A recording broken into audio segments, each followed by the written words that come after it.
Donc déjà, juste pour essayer de sonder, j'aimerais savoir qui a déjà créé un thème enfant. Voilà, je m'attendais un peu à la majorité des gens. Tu peux rapprocher un tout petit peu ton micro. Ça marche. Et donc parmi ceux-là, qui le fait à chaque fois qu'il crée un site sur WordPress?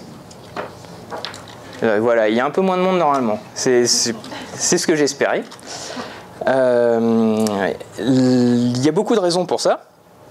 Notamment donc, ce qu'il y avait dans la présentation sur le site du WordPress Tech de l'atelier, c'est les 3 pauvres raisons qu'indique le groupe WordPress pour utiliser des thèmes enfants, qui sont donc le développement rapide, l'apprentissage facilité et la bonne pratique pour bénéficier des mises à jour des thèmes.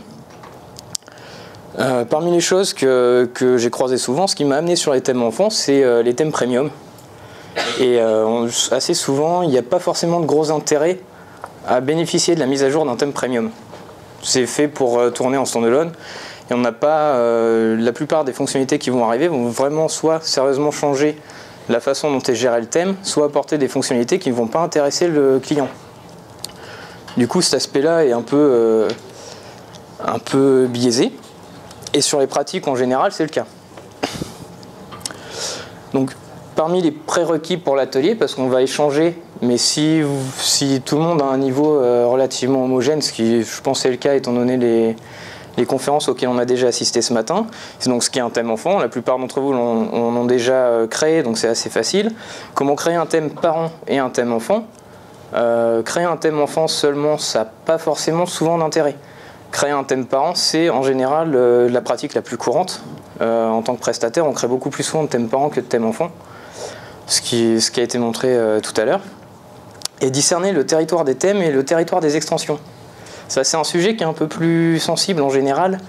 Quand on crée un projet, on a tendance à mettre toutes les fonctionnalités dédiées à ce projet et à ce client dans le thème, ce qui est rarement une bonne idée. Notamment les custom post types par exemple qui se retrouvent souvent dans le thème. C'est très emmerdant parce que c'est du contenu. Vous gérez du contenu avec les custom post types. S'il se retrouve un jour que votre client veut changer de thème ou simplement changer de solution, vous allez vous exposer à des problèmes. Un changement de thème, vos custom post types sont dedans, vous perdez l'accès à vos contenus. Vous êtes obligé de tout remapper sur votre nouveau thème, de tout copier-coller. Ça devient assez relou et donc c'est pour ça qu'en général il vaut mieux gérer ce genre de choses dans des extensions. Il y a un des organisateurs, Daniel Rock, qui a écrit un super article sur comment choisir un thème WordPress optimisé, voilà, que je vous conseille vivement de lire parce qu'il y a plein de bon sens dedans. Parmi les concepts principaux qu'on va essayer d'aborder, c'est l'héritage ascendant. Déjà, je vais peut-être vous présenter un peu comment je compte diriger cet atelier. J'ai deux grosses sections sur lesquelles j'aimerais qu'on discute tous ensemble, et une section finale où là on va peut-être pouvoir se lâcher un peu plus sur des aspects corollaires au thème parents et enfants, mais ouais, c'est un peu moins cadré sur la dernière partie. La première caractéristique d'un thème enfant, c'est le thème parent. C'est vraiment le cœur du thème enfant. C'est ce qui fait que votre thème enfant a de l'intérêt, fondamentalement. Il y a beaucoup de bonnes pratiques qui en dépendent, mais c'est là-dessus que vous allez pouvoir capitaliser. En fait, un thème enfant, c'est vraiment one-shot, spécifique à un projet. Un thème parent, vous pouvez le réutiliser. C'est là où ma remarque sur les thèmes premium tout à l'heure prend un peu de sens, c'est que faire un thème enfant pour un thème premium, si vous ne le réutilisez pas derrière, ben, ça sert à rien. Autant modifier directement votre thème.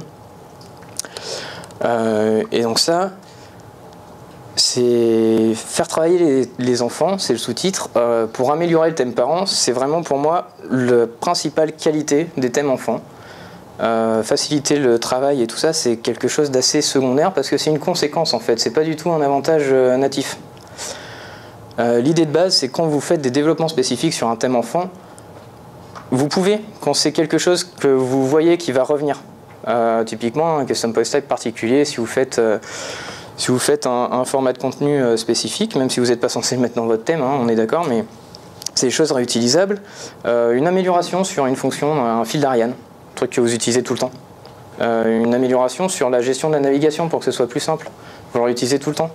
Si vous développez ça dans le cadre d'un projet, vous l'aurez fait dans votre thème enfant parce que normalement vous faites les choses bien et du coup vous pouvez le récupérer. Il y a quelques contraintes et donc c'est là où on va commencer à discuter, c'est comment vous faites ça. comment, à partir d'un développement spécifique dans un thème enfant, vous le réintégrez dans votre thème parent. J'aimerais savoir du coup comment vous feriez ça. Déjà, est-ce que quelqu'un a déjà eu à faire ça? A déjà capitalisé sur un thème parent via ses thèmes enfants? Il n'y a aucune main. Donc, si vous deviez le faire, vous feriez quoi? Est-ce que quelqu'un aurait des suggestions, Déjà, il y a quelques prérequis techniques pour faire ça. Simplement déjà que le thème soit bien codé, que vous ayez les mêmes conventions de codage.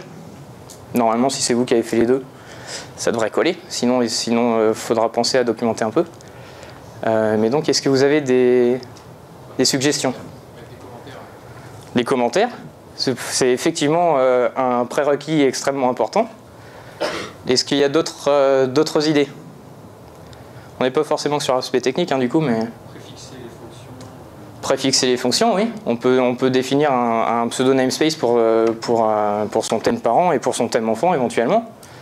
Ça revient aussi, c'est quelque chose typiquement qu'il faudra commenter et documenter. Ou définir dans des règles à l'extérieur, mais il faut que ce soit clair pour tout le monde. Est-ce qu'il y a d'autres... Voilà, ça c'est la base, comme on l'a vu ça tout à l'heure dans la conférence de Julio. Le thème enfant est chargé avant le thème parent. C'est-à-dire que si vous si vous voulez essayer d'écraser une fonction dans votre thème enfant, que vous la déclarez telle qu'elle est dans le thème parent, en fait ça ne servira à rien, c'est le thème parent qui va gagner. Donc protéger le thème, en fait, avec cette fameuse condition, on teste if not function exists. Si la fonction n'a pas déjà été déclarée, je l'exécute. Si elle a été déclarée, j'exécute pas. Et on retourne et c'est bon. C'est peut-être la chose qui est la plus compliquée quand vous faites des thèmes enfants pour les thèmes premium. Ça n'existe généralement pas. Donc vous pouvez toujours vous battre contre votre moulin à vent de thème premium.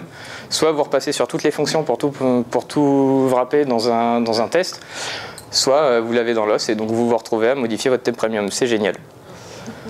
Est-ce qu'il y a d'autres suggestions éventuellement? Globalement, ce qui s'est dit, ça reflète bien ce que j'avais prévu. Donc là-bas, c'est éliminer les déchets. C'est ce qui est très difficile quand on gère un thème enfant. On a deux thèmes en fait en parallèle fondamentalement. On a deux choses qui peuvent se répéter et beaucoup de parasites. Homogénéiser et réglementer l'écriture du code. Définir des conventions, notamment un namespace, ça peut être très utile.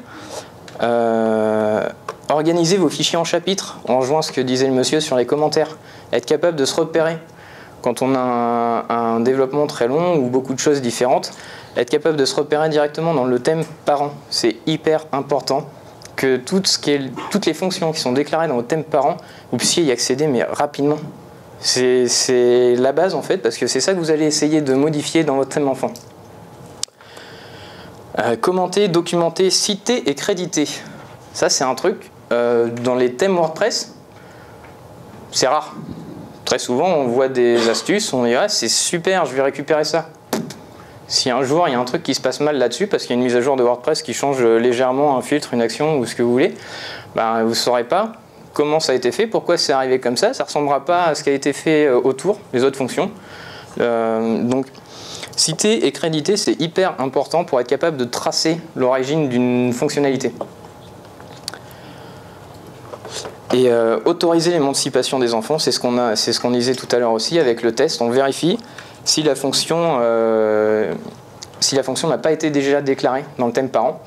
Ça vous évite beaucoup d'embrouilles, ça vous évite souvent de ne pas comprendre, de buter sur j'ai bien écrit mon code, il est pareil que sur le thème parent, mais ça marche pas. Donc je vous ai fait un petit exemple pour ça.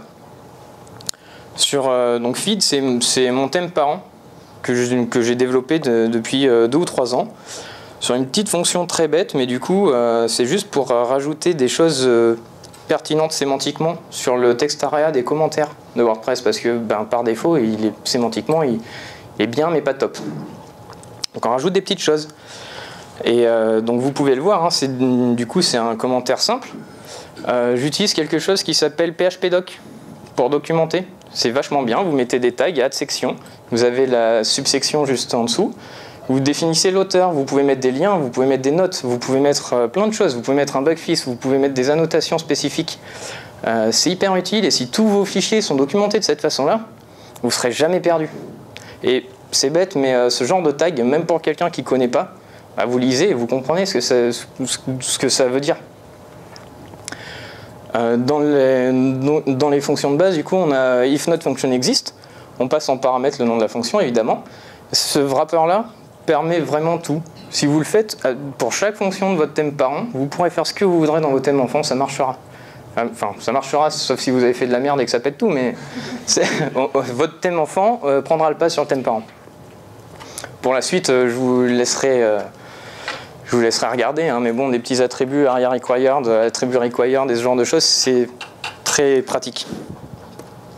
Accessibilité, tout ça, c'est chouette. Donc en fait, votre thème parent, vous le développez de cette façon-là. Vous le faites bien, vous documentez tout, et vous n'hésitez pas à réintégrer les bonnes choses de vos thèmes enfants dans le thème parent. Et normalement, il devrait grossir, grossir, grossir, grossir, et être toujours écrit de la même façon, et documenté de la même façon. Maintenant, on va revenir sur le sujet principal, les thèmes enfants. Et quand vous avez votre camp de base, vous avez votre thème parent qui est super, il fait plein de choses et vous pouvez tout activer, désactiver, surcharger à la volée dans votre thème enfant. Vous allez pouvoir explorer beaucoup de choses. Votre socle sera là, vous n'allez pas perdre de temps à relire un thème que vous n'avez pas écrit, à comprendre mais pourquoi il y a un dossier includes là-dedans. Vous n'allez pas chercher, vous saurez ce qu'il y a dedans, vous n'aurez même pas besoin de l'ouvrir limite. Vous connaîtrez parfaitement. À ce moment-là, vous allez peut-être finir par vous ennuyer parce que les projets déjà à cette étape-là, les projets qui vous mettez 5 jours, ils vont vous prendre 3 jours. Vous aurez 2 jours de libre pour vous dire bah tiens, ça c'est peut-être améliorable. Allez, on va voir.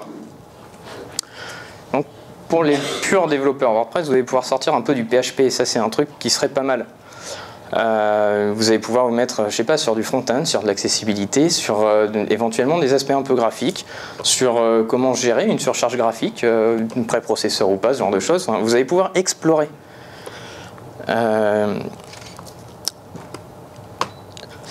Donc, monter en compétences. Alors, vous l'aurez compris, moi j'attache un petit peu d'importance à l'accessibilité. Il y a une fonction de fil d'Ariane, hein, j'ai mis le lien dessus, vous pourrez aller... La présentation est déjà en ligne, donc vous pouvez la regarder. Je pense que tout le monde la connaît plutôt pas mal parce que c'est aussi Daniel Rock qui l'a écrite. C'est, je pense, la fonction de fil d'Ariane la plus utilisée en France. C'est la plus complète. C'est très compliqué à lire parce qu'il y a beaucoup de conditions, il y a beaucoup de choses. On récupère des données différentes selon les types d'articles et tout ça. Sauf que, en termes d'accessibilité et de sémantique, c'est améliorable. Ok, on fait comment ? Donc on était déjà parti sur une autre fonction exit. Donc exist, pardon. Donc la base c'est quand même de dupliquer la fonction après. J'aimerais savoir ce que vous feriez pour améliorer cette fonction-là. Je vais peut-être vous la montrer du coup pour l'ouvrir. On ne sait jamais, il y a peut-être des gens qui ne l'utilisent pas. Hop. Alors. Ouh, changement d'onglet, il n'aime pas. On arrive là-dessus, voilà. La super version d'SEO Mix qui est désormais responsive.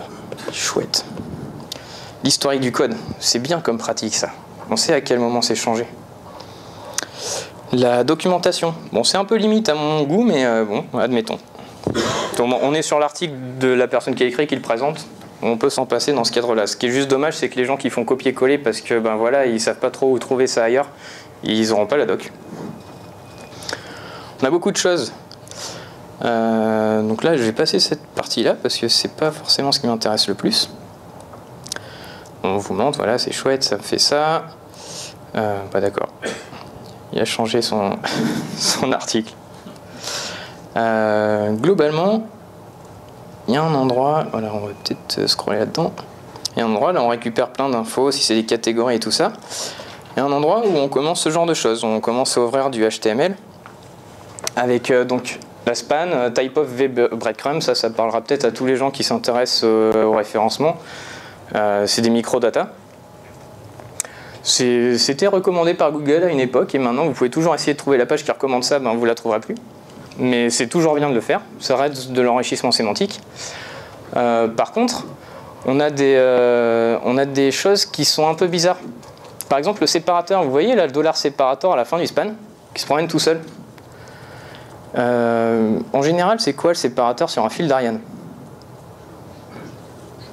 Un chevron. Le chevron, le gros problème, c'est que c'est un caractère qui a une signification sémantique. Ça veut dire supérieur à. Un lecteur d'écran qui passe sur ce fil d'Ariane, il va vous lire la cible du lien, du premier lien, il va vous dire supérieur à, et puis il va enchaîner sur le deuxième lien. Je vous jure que quand vous entendez ça la première fois, vous ne comprenez pas trop, parce qu'il y a un rapport, il y a certes un rapport d'adjacence, mais de priorité, c'est un peu bizarre, de supériorité surtout. Il y a des bonnes pratiques à appliquer pour ça. Donc voilà, on se retrouve, il y a plein d'exemples, j'ai trouvé pas mal d'améliorations possibles. On se retrouve avec une fonction assez imbitable, qu'on va bien devoir copier-coller dans son thème enfant. Hop. Allez, on va y arriver. Il veut pas. Ah oui, il me l'a ouvert là. C'est pratique ça. C'est chouette l'API historique. Donc voilà. On a des améliorations à apporter. On a déjà vu une base. Il faut dupliquer la fonction. On l'aura déjà wrappé avec if not function exist. Et c'était la base. Après, j'aimerais savoir comment vous modifieriez ce genre de choses. On a le HTML pur. C'est assez facile à modifier quand vous avez juste un attribut à rajouter qui ne varie pas. Quand vous avez d'autres choses, par exemple, une condition, il y a un truc que ce fil d'Ariane ne prend pas en compte. Cette fonction-là, elle fait plein de choses. Par contre, les posts, vous les aurez pas. Il va vous sortir une catégorie, enfin, s'il en trouve une, et sinon, il va vous sortir la page qui illustre les blogs. Comment vous rajouteriez, du coup, cette chose-là? Comment vous rajouteriez les post formats éventuellement dans le fil d'Ariane? C'est pas hyper compliqué, vous prenez pas trop la tête. Oui, voilà. Déjà, c'est la fonction. La base, en fait, c'est que toute cette fonction-là repose uniquement sur les conditions. On fait if, else, else, else, else. La première chose qu'on va faire, c'est on va tester s'il y a un post format. Ensuite, à l'intérieur, on va la récupérer avec guest post format. Pas facile à prononcer, tous ces trucs-là. Et donc, on va attribuer la valeur du post format à une variable et on va la rajouter. On va créer notre petit span avec le lien dedans qui va bien. C'est un truc qui n'existe pas. Il y a des raisons, quasiment personne ne se sert des post-formats, mais c'est une bonne façon. On a déjà vu aussi comment réincorporer la fonction. Donc, un gros principe, du coup, c'est la recherche. Vous avez déjà une fonction qui existe, vous avez du temps à passer, vous dites que vous pouvez peut-être l'améliorer. Rechercher les améliorations possibles, c'est ce qui va déjà enrichir votre documentation, c'est ce qui va vous faire monter en compétences. Et pour le coup, c'est aussi ce qui va donner de l'intérêt à votre thème parent et au fait de capitaliser sur vos développements. En général, vous cherchez sur quoi, vous? Est-ce que vous avez des ressources favorites pour des fonctions WordPress? Ou PHP en général il y a Google par défaut. Et après, il y a forcément des ressources, vous ne passez pas tout le temps par Google. Si vous me dites si, ça va commencer à être chagrinant, mais... Je sais pas, au moins Stack Overflow, le codex, des choses comme ça. Rechercher, c'est hyper... Même avec son IDE, si on a un IDE un peu performant. Ouais, avec son IDE. Si on a de la complétion de code, il va aller chercher dans le corps. Exactement. On va pouvoir retrouver les noms de fonctions grâce à son IDE. Exactement. On peut, typiquement dans les exemples que j'ai, moi, je suis plutôt sur l'intégration et donc le CSS. Sur Brackets, vous pouvez installer un petit plugin pour Can I Use, il va vous sortir. Si vous vous dites, tiens, ça serait terrible, mais est-ce que ça fonctionne? Vous pouvez le chercher directement. Il y a plein de choses qui mettent à votre disposition ces connaissances. Ce qui est très important dans l'étape de recherche, c'est de préciser aussi le moyen par lequel vous êtes arrivé au résultat que vous avez trouvé. De mettre l'URL dans vos commentaires, c'est super. Par contre, peut-être que dans 5 ans, elle n'existera plus, cette URL. Ou elle tombera sur une 404, ou voilà, le serveur sera mort. On ne sait pas. C'est assez important de pouvoir préciser. C'est l'intérêt de donner le nom de l'auteur aussi. Parce qu'éventuellement, il va changer de pseudo, l'URL de son site va changer, vous ne le retrouverez pas, ça va être la merde. C'est assez courant en fait. Déterminer celle à appliquer et comment le faire. Là, je ne vais pas trop insister sur ce point-là, normalement c'est du bon sens.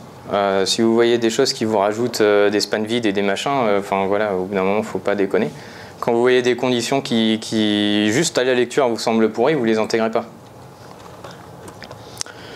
Tester et vérifier le résultat, c'est pas mal dans le genre de choses. Je suppose qu'on a tous nos petites façons de tester. La plupart des gens travaillent soit en local sur un MAMP, un EasyPHP ou un truc comme ça, soit sur un serveur de pré-prod ou de dev. C'est hyper important de toujours tester et de changer les conditions. Ne pas juste le faire dans votre projet. Quand vous faites ça, en fait, quand vous avez un thème parent de base et que vous vous amusez à explorer plein de choses dans votre thème enfant, si vous voulez en faire en réalité votre thème parent, il faut vous assurer que dans d'autres contextes, ça fonctionne encore. Ce qui n'est pas toujours le cas. À ce moment-là, on peut faire plein de choses. Donc réintégrer les améliorations du thème parent, on a déjà vu ça et c'est primordial. Typiquement, ça c'est un bloc de commentaires standard chez moi. Il y a au moins 4 ou 5 liens, il y a au moins 2 ou 3 auteurs parce que c'est toujours, jamais vous écrire un truc magique tout seul. Hein. Donc j'aimerais savoir d'ailleurs, pour essayer d'engendrer la discussion, combien d'entre vous ont l'habitude de documenter ce qu'ils écrivent? Bref, il y a une bonne majorité, c'est bien. Et pour combien d'entre vous c'est aussi précis? Voire plus. J'ai déjà lu des thèmes documentés, typiquement les gens qui proposent des choses sur GitHub. Rémi Porona a sorti un blank thème récemment. C'est intéressant de lire ça.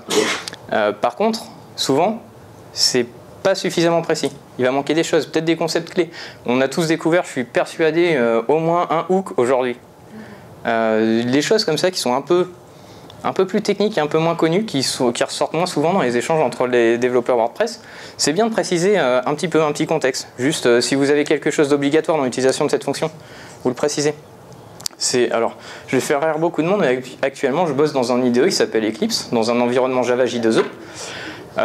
Ils ont des super pratiques là-dedans au niveau de la Javadoc. C'est hyper complet, ils vous sortent absolument tout. PHPDoc permet de faire ça aussi, et c'est rarement utilisé dans l'univers WordPress en tout cas. Je suppose que dans des frameworks type Symfony et tout ça, c'est peut-être un peu plus courant. Dans WordPress, vous pouvez le faire aussi, vous devriez. Parce qu'un développeur qui arrive 3 ans après vous, sur un thème que vous avez développé, s'il n'a pas les infos, s'il ne sait pas que derrière ça vous retient, que vous avez des conditions particulières, qu'il faut fournir un tableau associatif éventuellement, j'en sais rien, ou si vous envoyez des données en JSON parce que vous êtes parti dans une techno un peu farfelue à une époque, il faut le mentionner. Ça ne va pas forcément être lisible. Tout le monde n'aura pas votre niveau de compétence. Il y aura des gens qui seront meilleurs que vous, d'ailleurs, qui vont passer derrière, qui vont se demander pourquoi vous avez fait ça. C'est arrivé à tout le monde, je pense, de lire un code, de se dire « Ah non, c'est pas comme ça qu'il faut faire. » Il y a certainement une raison si ça a été fait comme ça. Donc avant de tout foutre en l'air, voilà, essayez de regarder.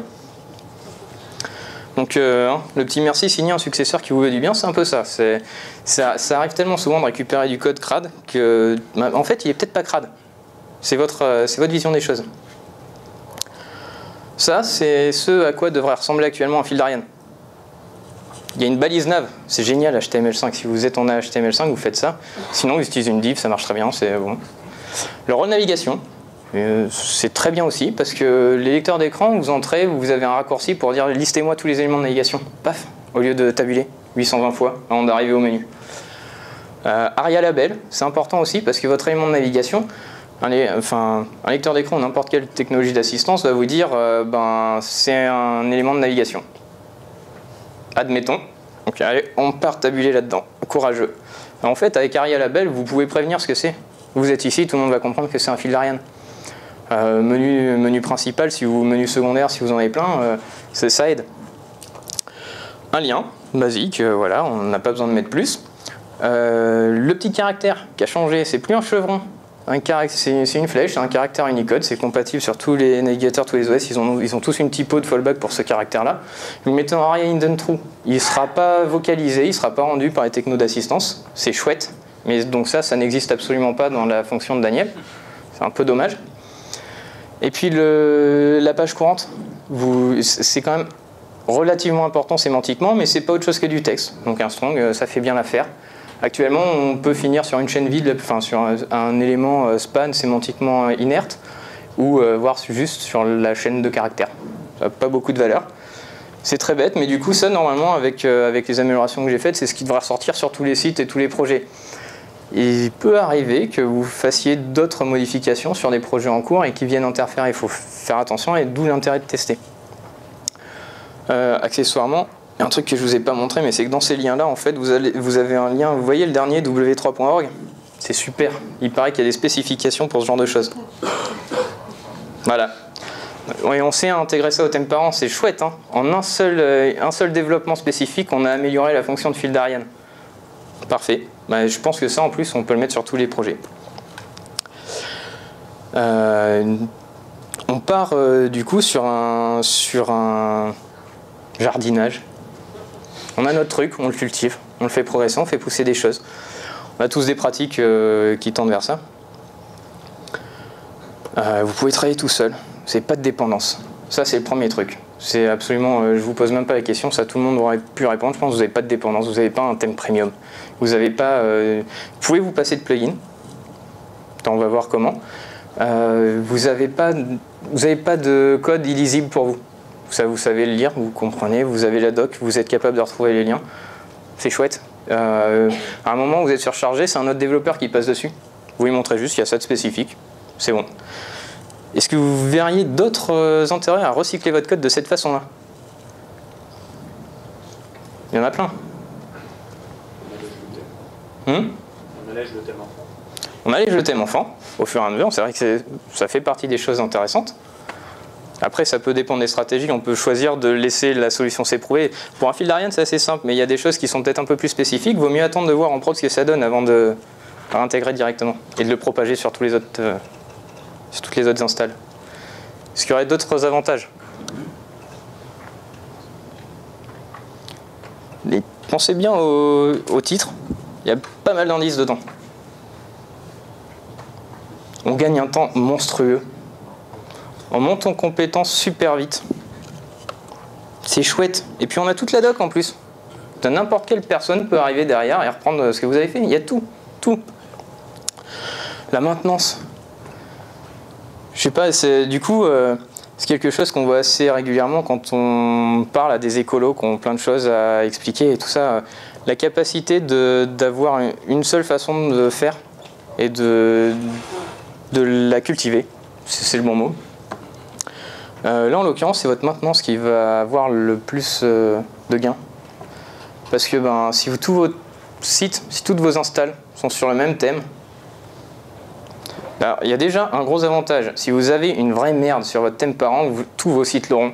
Et je peux vous dire que ça va clignoter rouge à un moment. Par contre, vous trouvez le patch, c'est fait comme ça. Vous avez une amélioration, c'est fait comme ça. Et le gros avantage en maintenance, c'est que très souvent, les problèmes de maintenance, ils arrivent longtemps après la mise en prod. Et c'est pas forcément vous qui allez vous en occuper. Même si vous êtes super fort en PHP, vous serez peut-être dédié juste à la production de nouveaux sites et pas à la maintenance. Peut-être quelqu'un d'autre derrière qui va récupérer le bébé, qui va dire dis donc, cet enfant-là, il a une sale gueule. Hein. Et il va pas corriger de la façon dont vous l'auriez fait en plus. Ça peut être assez violent.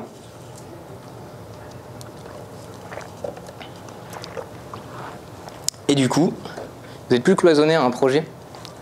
Là, ce qui se passe si vous vous mettez à utiliser ce genre de méthodo, si vous ne fonctionnez plus, vous êtes toujours en mode projet, hein, c'est vos clients qui vous payent et tout ça, c'est génial. Par contre, vous, dans votre travail, vous allez plus subir le fait d'avoir un projet relou, avec un client relou, qui va vous demander d'agrandir le logo, qui va vous demander de faire des effets waouh et de la parallaxe. Vous serez en train de travailler sur votre produit.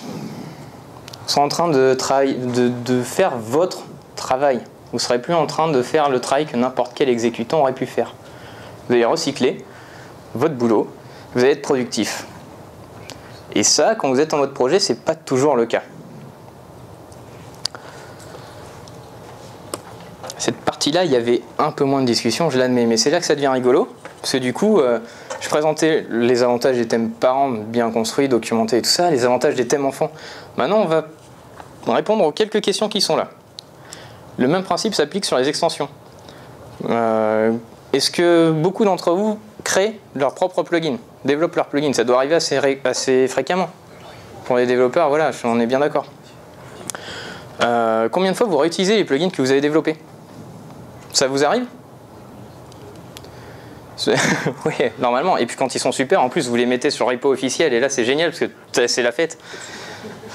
Par contre, vous saviez que vous pouvez mettre des dépendances aussi pour vos extensions et faire des plugins qui dépendent d'un plugin parent. C'est chouette, c'est exactement la même chose que les thèmes enfants. C'est juste dans le dossier plugin. Pour améliorer les choses, vous avez aussi les AMU plugins. C'est pareil, si vous quittez à capitaliser sur vos plugins, autant créer des AMU plugins. Il y en a quelques-uns qui sont assez rigolos, qui vous permettent de personnaliser le WYSIWYG et éviter que votre client fasse n'importe quoi dans TinyMCE. C'est chouette, parce que par défaut, WordPress vous met quand même la possibilité d'ajouter un H1 dans TinyMCE. C'est dommage. Les composants HTML, c'est un peu plus technique, mais maintenant, du coup, c'est là que j'aimerais vraiment que tout le monde participe, à mesure du possible, et voit, essaie de proposer des choses. De dire, parce que là, du coup, moi, je vous ai montré en fait ce que je faisais. Ce que j'aime faire, comment je bosse et tout ça. C'est chouette, mais c'est loin d'être parfait parce que j'ai quand même des retours, des gens qui passent derrière moi, c'est pas forcément génial, des trucs qui fonctionnent pas, hein, ça arrive. Je suis pas développeur PHP en plus, donc c'est chouette, je connais PHP doc, mais ça fait pas du PHP. Et je suis persuadé que tous vous avez vos trucs en fait. Il y a tout le monde, enfin personne n'est en mode brut à sortir les thèmes premium à chaque fois, hein, on est d'accord. Donc comment vous faites? Qu'est-ce que vous faites? Moi, en fait, c'est ça l'intérêt de mon atelier. Hein. Du coup, j'ai quasiment fini de parler. Maintenant, j'aimerais vraiment savoir que tout le monde échange et se dise, voilà, ce qu'on met en pratique. Je sais pas, on versionne, on fait des trucs, somme toute, des bonnes pratiques, mais en fait, on n'a pas tous les mêmes. Et donc, est-ce que quelqu'un aurait des suggestions? Justement, c'est pour le versionning. Comment, moi, quand je n'utilise pas les thèmes parents parce que j'utilise pas énormément WordPress en fait. Mais quand je l'utilise, j'essaye de l'installer avec Composer déjà. Après, je vais versionner la globalité de mon projet, donc du site client. Ouais. Donc ça veut dire les plugins, les thèmes. L'ensemble. Mais je mets tout. Et si je pars sur un thème parent qui est très intéressant, je le versionne comment? Je le passe en sous-module, mais comme du coup j'utilise Composer, c'est pas terrible. Donc voilà. Et encore une fois, ça dépend vraiment des pratiques, parce que personnellement, j'utilise pas Composer et j'ai un peu de mal à en saisir l'intérêt. Il y en a certainement, mais c'est pas mon cas. Moi, en fait, c'est pareil dans mes habitudes de travail, le projet dans l'ensemble est versionné. Par contre, effectivement, le thème parent, c'est un sous-module, parce que si j'ai envie d'envoyer des modifications et de les répercuter sur l'ensemble, je vais galérer sinon. Du coup, j'aimerais bien savoir d'ailleurs dans les personnes qui travaillent avec WordPress au quotidien, qui utilisent justement Composer pour la gestion des dépendances, des plugins, tout ça. Excellente question. Il y en a, mais pas du tout. Ouais. T'as l'air un peu tout seul, mais par contre, est-ce que tu pourrais nous expliquer du coup l'avantage de Composer pour gérer ça? Pour moi, le truc facile pour moi, c'est d'avoir un seul fichier pour quand je passe en déploiement ou quoi, puis directement d'une seule commande, réinstaller tout.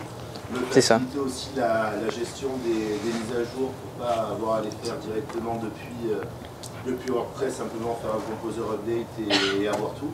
Et avoir un versionning propre et bien suivi.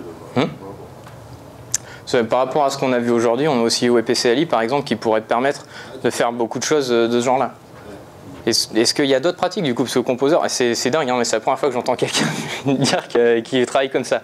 C'est chouette, c'est l'objectif du truc. Qui a des pratiques? Alors, moi au niveau pratique, moi, en général, quand je crée un thème, je prends une base vierge. Dans le thème que je me suis créé, un thème vierge, à chaque fois j'ai un dossier, un fichier plutôt qui va s'appeler version, qui va contenir le numéro de version du PHP et le numéro de version du CSS. Si je change le CSS, je change le define et vous savez, je le mets au bout. Comme ça, ça enlève le cache. J'ai plusieurs petits fichiers comme ça. J'en ai un qui prod.php. Il contient seulement une define true ou false, selon que ce soit la prod ou pas. Quand j'envoie sur le serveur, j'envoie pas celui-là, j'envoie juste le reste et pour moi ça me permet d'avoir un seul truc. J'ai un define.php qui va contenir des defines qu'on peut retrouver, je sais pas, un define avec une URL par exemple qui va être différente entre la prod ou la dev. Et c'est le genre de choses que, en général, de base, je sais que je vais avoir ça et je vais avoir des petits defines tout près avec notamment des petites faiblesses des fois avec WordPress, c'est les URL du thème, ou alors ne serait-ce que d'avoir soit une URL du thème ou alors le répertoire du thème. On peut le reconstruire, etc. Mais en gros, je me fais déjà les define et je sais qu'ils auront tout le temps le même nom, donc c'est un truc tout près. À chaque fois, je le fais. Tu rajoutes ta structure technique, du coup, c'est vraiment ça. Parmi les astuces que j'utilisais à un moment que j'ai arrêté parce que je suis passé à plein d'autres choses, c'est un article de Julio Potier, encore lui. Il y a les autocollants Julio is everywhere, ils étaient vraiment bien pensés. Qui était un truc tout bête mais qui se basait sur la constante WP-debug. En fait, vous avez plusieurs constantes du même acabit qui me permettaient à l'époque, en fait, j'avais pas un seul thème enfant. Je trouvais ça tellement génial que sur mon workflow, j'en avais 3. J'avais celui qui me servait au dev, j'avais celui qui me servait au test et j'avais celui qui me servait en prod. Et c'est très bête, mais du coup, les 3 chargeaient sensiblement les mêmes fichiers. Et avec la variable WP-debug, je me suis débarrassé de ce processus-là. Et c'était waouh, il y a quelques années. Je copiais-collais mes fichiers. Et puis le CSS, quand il fallait que je le minifie, je le faisais à la main. Et puis ce genre de choses. C'est pour ça que j'avais 3 thèmes enfants à la base. Ça vient de loin, hein, ce truc-là. Un jour, je me suis dit, j'ai lu l'article de Julio qui utilisait WP-debug, et en fait, tout ce qu'il faisait, c'était sur WP en QStyle du style.css du thème, ils sont tentés de tester WP-debug, et puis en fait, en fonction, il ajoutait derrière un truc pour passer à la version minifiée, et ajouter un petit timestamp pour brûler le cache. C'est très bête, mais ça m'a fait virer 2 thèmes enfants de mon workflow. Ça fait partie des petites astuces, il n'y a pas besoin. Si vous n'utilisez pas, maintenant moi je travaille sur SAS, donc pour compiler, minifier et tout ça, c'est super bien. Et puis quand vous connaissez un peu Ruby, si jamais vous utilisez Compass, il y a un cache burner dedans. Donc voilà, il vous rajoute automatiquement le timestamp, c'est super. Par contre, si vous n'utilisez pas SAS pour vos CSS, cette astuce de Julio, ça peut vraiment servir et vous faire gagner pas mal de temps. C'est vraiment un petit truc relativement bête, mais ça permet de gérer un environnement différent sur votre thème. Est-ce qu'il y aurait d'autres pratiques Du coup, c'est pareil. Les define, j'avais déjà vu ça dans certains thèmes starter et blanc, justement, qui servaient beaucoup de ça.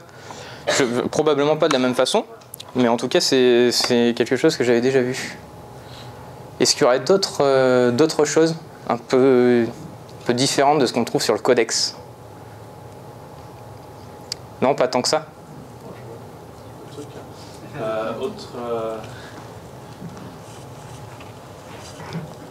J'ai plusieurs petits trucs que je fais souvent. Déjà les define aussi, il faut savoir, moi je m'étais créé un petit plugin maison que j'ai jamais publié, où en fait les define je les faisais directement dans le back-office. Ça permet d'avoir vraiment la main et de se dire s'il y a quelque chose à modifier sans passer par... enfin voilà, si c'est l'utilisateur qui veut modifier, même si c'est un truc clé valeur, déjà on peut le modifier sans avoir à rentrer dans le code. Ouais, tu te crées une interface. Voilà, une petite interface simple. Il n'y a pas que ça, il y a un truc, une ressource que j'avais vachement aimée. Alors je sais plus où je l'avais vu, mais le type s'est dit pour la page function.php des thèmes, il l'a divisé en 2. Il se dit ça sert à rien pour l'admin, pour le front. Du coup, moi personnellement, j'ai découvert ça sur le blog de Screenfeed. Je l'utilise sur mon thème parent. Parce que typiquement, il y a des choses que tu charges sur admin, tu te fous réellement de l'avoir sur le front, parce que des metabox ou des trucs comme ça, quel est l'intérêt sur le front? Effectivement, et c'est très simple à mettre en place. Il y a des petits pièges là-dedans, c'est que typiquement un widget, si vous ne le déclarez pas dans le fonction PHP, vous allez être emmerdé si vous le déclarez dans un sous-fichier, pour des raisons relativement obscures pour moi, je ne suis jamais passé au-dessus de ça. Mais voilà, en tout cas c'est une technique hyper intéressante. Vous testez juste en fait dans vos sous-fichiers de fonctions. Si vous êtes dans l'admin, vous chargez les fonctions d'admin. Et en fait c'est même pas ça, c'est dans fonction PHP. Si vous êtes dans l'admin, vous appelez un autre fichier avec toutes vos fonctions. Si vous n'êtes pas dans l'admin, du coup vous lancez le reste. Il y avait une main qui s'était levée là-haut. Ouais.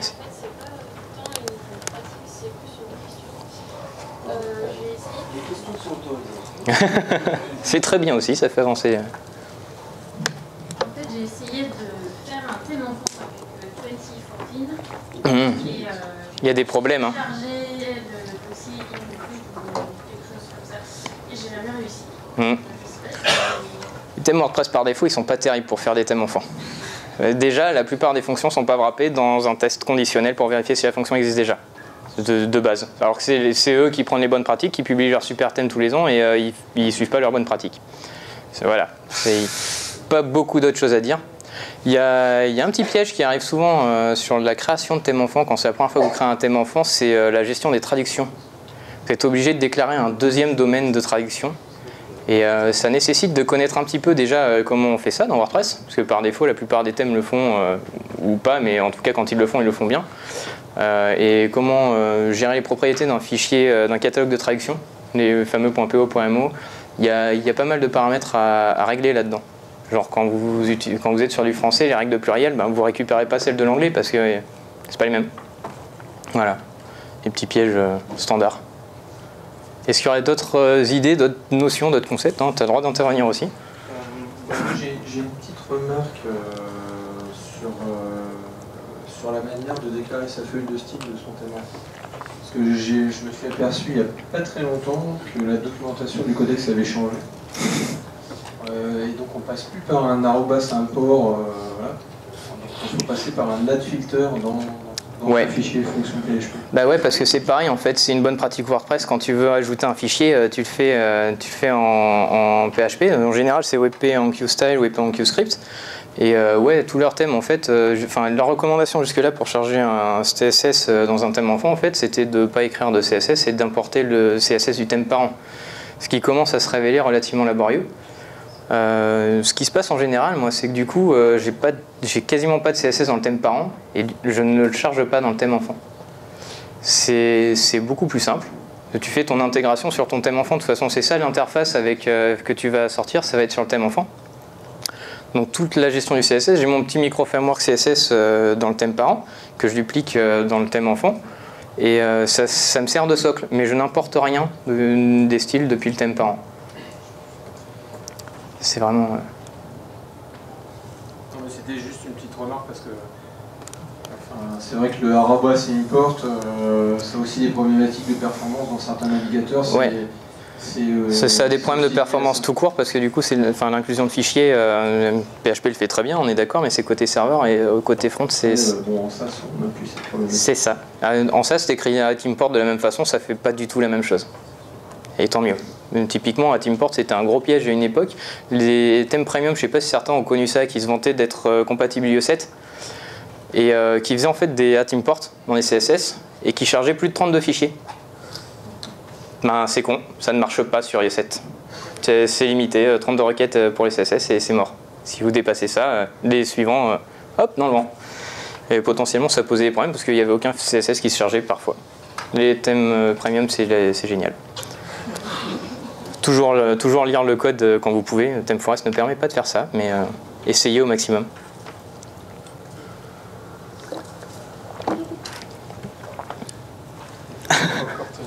Ah ouais, ouais.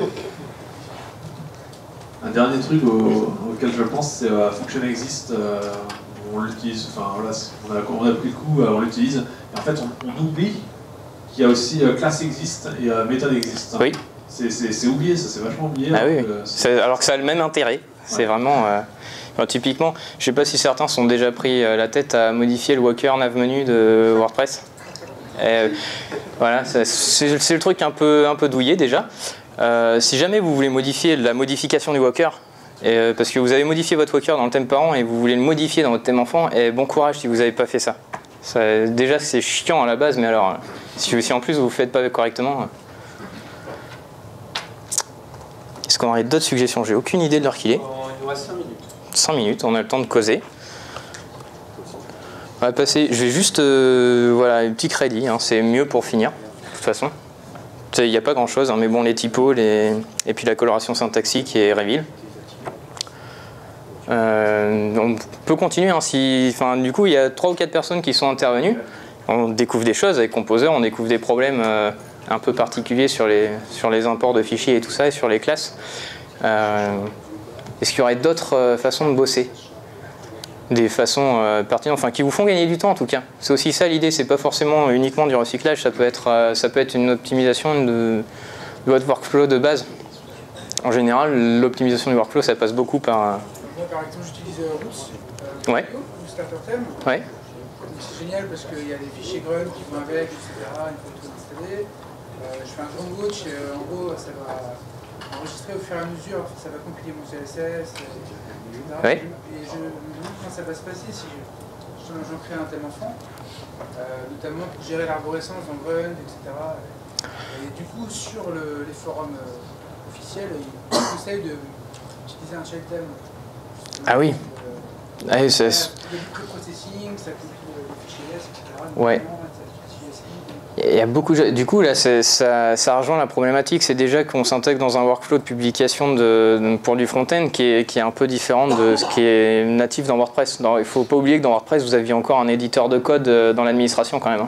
Donc, au niveau publication de fichiers, compilation et tout ça, on part de loin aussi. Ça, c'est des problématiques, c'est pareil. J'ai jamais utilisé Grunt au travail. Donc, c'est des problématiques que je connais pas extrêmement bien. Grunt, ça va aussi gérer une problématique de minification. Oui, c'est un gestionnaire de tâches du coup. Tu vas aussi, tu vois, regrouper tes fichiers JavaScript en un seul. Avec CSS et SAS, tu n'as pas cette problématique. C'est ça. Mais sur le JS, c'est... Tu vas gérer aussi des problématiques de déploiement, dont on a parlé tout à l'heure. De gestion de version et de brûlage de cache, ça c'est chouette aussi. Mais oui, il y a des choses aussi qui peuvent s'inclure. Hein. Ça ne tourne pas uniquement autour de votre gestion des thèmes, même si c'est quand même le nerf de la guerre. Quand vous faites une intégration pour un projet, vous passez par un thème, il n'y a pas le choix. Par contre, vous avez des plugins derrière. J'ai juste évoqué le fait, hein, on peut faire des plugins en fond, on peut développer ses propres plugins, on peut développer ses propres MU plugins. Moi, j'en ai plein qui vont avec mon thème. Ça aide vachement aussi à gagner des choses. Il y a des... vous allez vite comprendre en fait l'intérêt du territoire des thèmes et du territoire des extensions pour les fonctionnalités quand dans votre thème parent vous allez devoir désactiver des choses à tous les coups sur la moitié de vos projets. Et il y a un truc qui ne va pas. Le passer par un plugin ou un MU plugin, c'est vachement plus intelligent parce que c'est fait pour ça. La gestion des custom post types aussi, tout ce qui touche à du contenu, ça ne devrait pas être dans votre thème. Votre thème, il affiche le contenu, il n'en fait rien. Enfin, à la limite, il vérifie qu'il n'y a pas de trucs bizarres qui sont injectés dedans, mais ça va pas plus loin. Vos plugins, par contre, ils peuvent le faire. Est-ce qu'il y aurait d'autres interventions ?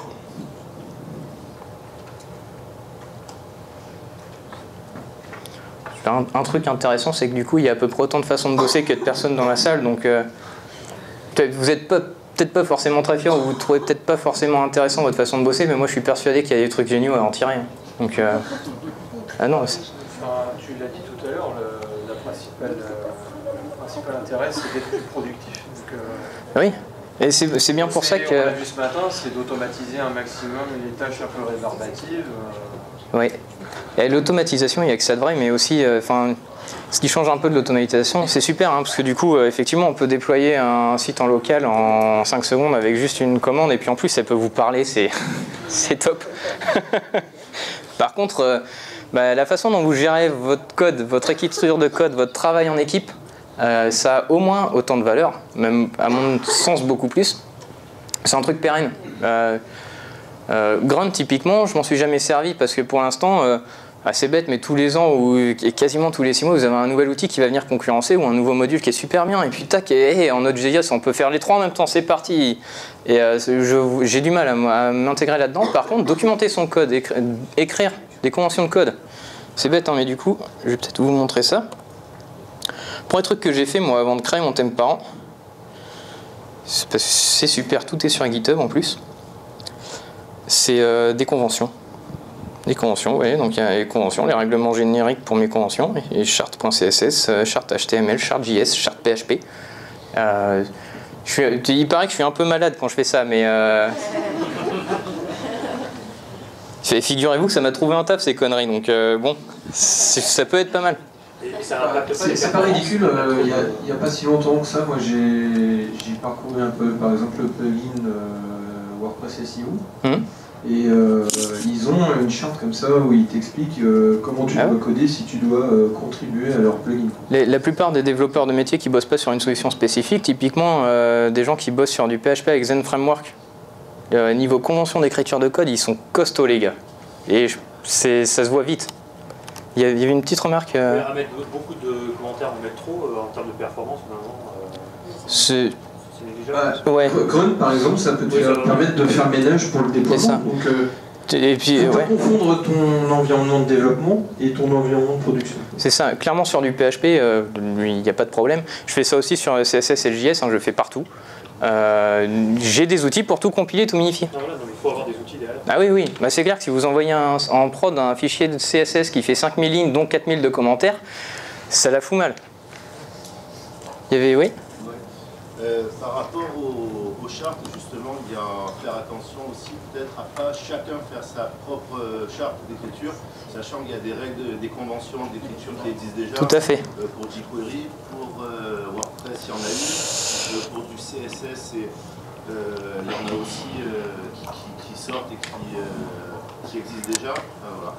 C'est le premier truc dans ma charte PHP.